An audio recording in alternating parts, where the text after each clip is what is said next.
So hello mga ka-3, nandito po ngayong morning si ma'am. Ano nga pong name? Karen. Ma'am Karen po. So, taga saan pa nga po kayo ma'am? Batangas. Ayun, taga Batangas City po si Ma'am Karen. So ngayon, ano nga pong gagawin po natin sa hair niyo po? Gusto ko sana yung peekaboo. Peekaboo, okay po.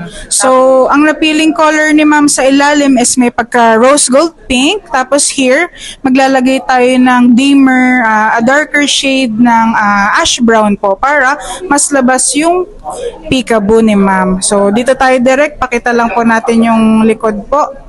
Ayan. So here, makikita niyo po previously colored si ma'am and previously rebonded din po siya. So ngayon, ikakat na natin to para mas healthy po ang hair ni ma'am. And ngayon, kita nyo yung wave niya dito sa part na to. So, ifo-focus natin dyan yung treatment natin na gagawin later. Okay, so ayun po. Later na lang po, mga ka-3ma. Okay po.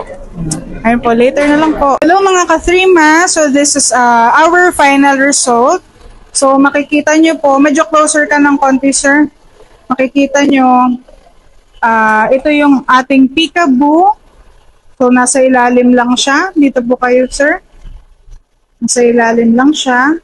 Ayan. So, pag gusto mong makita yung peekaboo, pwede siyang i-curl or pwede din siyang itaas. Ay, itaas, iipit ng ganon. Pero if ever gusto mo lang, kalmado lang, ilugay lang siya, straighten lang siya, ganyan. Yan, diba? Ano pong masabi niyo po, ma'am? Super satisfied. Super satisfied po? Worth it. Worth it yung po? ako dito from Batangas. Opo, from Batangas City pa po kasi si ma'am. Sir Kane, patay mo muna yung isa. Patay mo muna yung isa. Yan, isa na.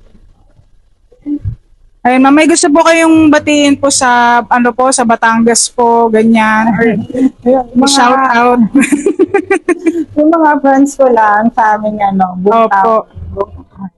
Ayun, ma'am. Opo, punta na po kayo dito sa, sa Trima po.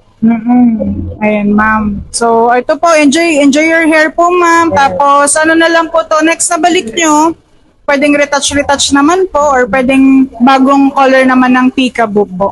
Highly recommended talaga. Opo, ma'am. Thank you so much po, ma'am. Thank you, mga ka-Trima. Okay na po.